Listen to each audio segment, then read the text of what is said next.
Hey guys, I hope you guys are having a great day so far. So I know I told you guys before that one of my little checklist things to go through before my gastric bypass weight loss surgery was an at-home sleep study test, because they had measured my neck, and just based on that I was at risk for sleep apnea. I don't really snore. I don't stop breathing while I'm sleeping that we know of, or that my husband has noticed. I don't remember waking up gasping for air. I don't feel real tired or fatigued when I wake up. So I didn't really have much of the symptoms of it, but because of the measurement of my neck, it did put me at risk for sleep apnea. And before the surgery, they wanted to make sure that I didn't have it, and if I do, they wanted to go ahead and get that treated and be aware of it before my surgery. So I wanted to tell you guys a little bit about how that process went. When I heard sleep study, I was really hoping that it was going to be the at-home sleep study. I knew that that was an option now. I know my husband had a sleep study, and it was the typical sleep study where you go to the hospital or their sleep study facilities and you stay overnight and you get hooked up to all these wires on your head and on your body, and then you have to sleep, and you're away from home, and you're like, oh, these people are staring at me while I sleep. And I just always thought, how could anyone sleep that way? How could you even get an accurate representation? But luckily, I did get to do the at-home sleep study kit. And I don't have it with me anymore to show it in this video. I did take some pictures of it before I returned it, and I will insert those pictures as I'm talking and just kind of show you the parts. But I just wanted to tell you a little bit about how that went. They send you home a little kit, which, like I said, I'll show the pictures. So inside this little kit, you have the actual machine that I would put on my nightstand, and you have to keep it plugged in. And it's attached, you have 3 things attached to it that you have to wear. One thing, it almost looked like a nasal cannula, which is when you're in the hospital, as you see the normal oxygen flow, it goes around your ear and in your nose. It looked a lot like that. I think if I took a picture of it, I'll show it now. But it did not quite go in your nose. It actually had 2 little things that kind of hung down, and they said you could trim them up a little bit if they were too long, which I did just take just a teeny bit off of them. So that kind of went around my head, and 2 little things do kind of barely stick up into your nose, and then the other 2 things just kind of hang over your mouth.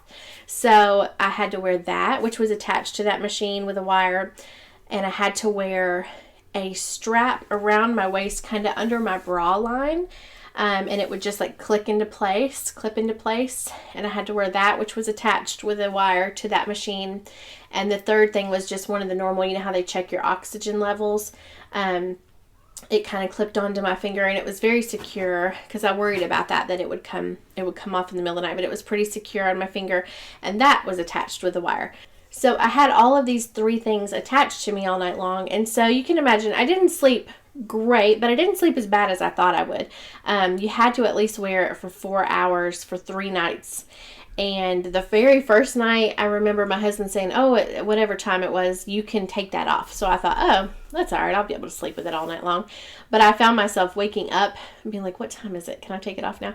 And so that first night, when I could take it off, I did take it off. The second night, I tried to keep it on longer just to make sure I was getting those full 4 hours, or longer. And then the third night, I think I probably kept it on 4 or 5 hours, but because I slept, of course, a lot better without it, but I didn't sleep that bad with it. It just,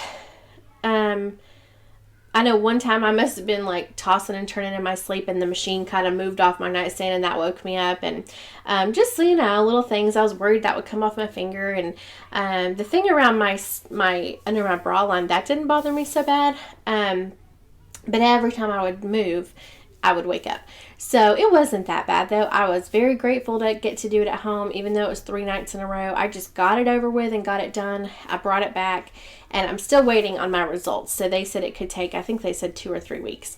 So I'm still waiting on those results. I'll update you on that later, but I'm definitely anxious to see. I'm curious how that's going to go, and hopefully it's negative and I'm fine, because my husband actually, he wears a CPAP at night, and he does really well with it. I know I've said this before, but I'm a registered nurse, and so I've had a lot of patients that had to wear CPAPs, and I feel like a huge percent of them are not compliant with their CPAP machines because it just drives them crazy to sleep with them.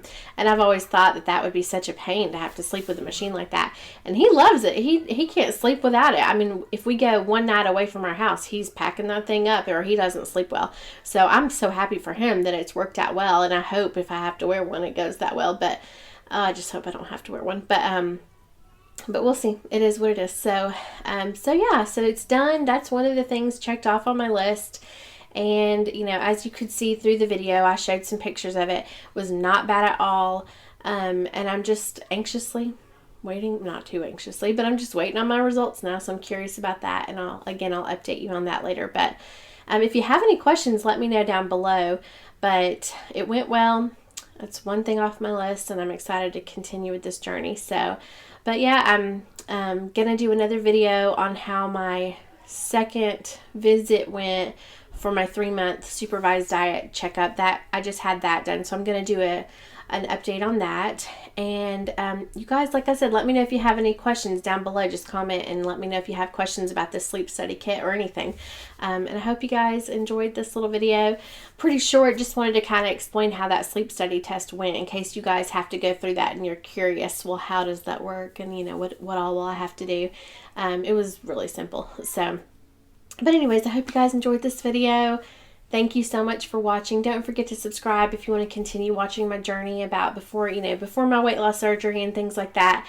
And also, of course, I do some other types of videos. But yeah, don't forget to like the video if you would like to continue seeing these updates. And I hope you guys have a great rest of the day. Bye.